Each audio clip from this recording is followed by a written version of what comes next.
এখন হচ্ছে emitter bias সার্কিটের ক্ষেত্রে আমরা যেটা বললাম যে IE is equal to BEE BEA minus IB B BE by R E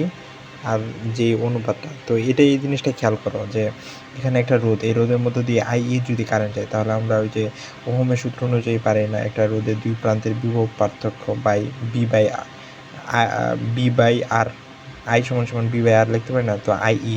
same আইই বি বি ভোল্টেজ রোদের দুই প্রান্তের বিভব, এক প্রান্তে হচ্ছে বিই আর এক প্রান্তে হচ্ছে বিই, তো দুই প্রান্তের বিভব বাই হচ্ছে আর ই, এই যে আর ই এটার মধ্যে দিয়ে যে কারেন্ট সেটা হচ্ছে আই বাই। আর এটা হচ্ছে অভ্যন্তরীণ রোধ বলতে পারো। অভ্যন্তরীণ রোধ মানে এটা যে পরিমাণ ক্ষুদ্র রোধ অভ্যন্তরীণ রোধ হিসেবে কাউন্ট হইতেছে, যেমন আর বি যেটা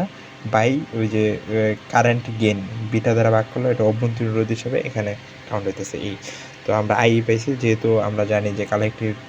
কালেক্টর কারেন্ট আর হচ্ছে আইই ট্রানজিস্টরের ক্ষেত্রে সমান থাকে, তো আমরা হচ্ছে এটা ওই যে সমানুপাতিক দিয়ে এটা লিখতে পারি। এখন হচ্ছে যে স্টেবিলিটির ক্ষেত্রে তোমার হচ্ছে আইসি যেটা পাইছি ওখানে হচ্ছে ওই যে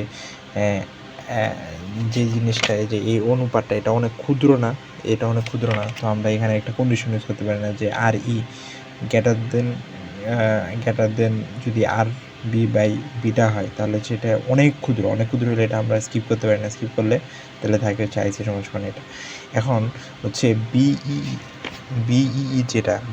যেটা এটা এখানে বিভিই যেটা এটা থেকে কিন্তু অনেক বড়, এটার তুলনায় এটা কিন্তু অনেক নগণ্য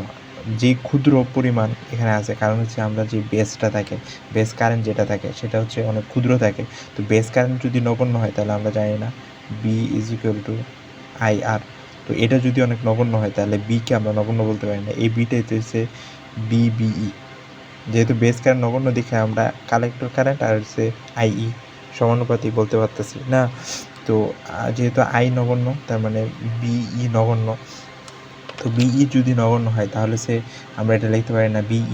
গ্রেটার দেন বিবি, তো এটা নগণ্য হলে আইসিকে আমরা আবার লিখতে পারি না বিই, তাহলে এটা জিরো হয়ে যায়, তাহলে এটা আর ই। তো এই জিনিসটা অনেক স্মুথলি করতেছে, স্টেবিলাইজেশনটা স্মুথলি হইতেছে, এর জন্য এই পুরো প্রসেসটাই হচ্ছে যে এমিটার বায়াস সার্কিট আর কি, যেটা বললাম আর কি। তো এমিটার বায়াস সার্কিটটা কিন্তু মানে স্টেবলের ক্ষেত্রে আগায়া তোমার হচ্ছে বায়াস রেজিস্টর যে প্রসেসটা আছে আমরা প্রথম প্রসেস যেটা দেখি ওটা থেকে এটা আগায় কিন্তু। তো এটা এই পর্যন্ত।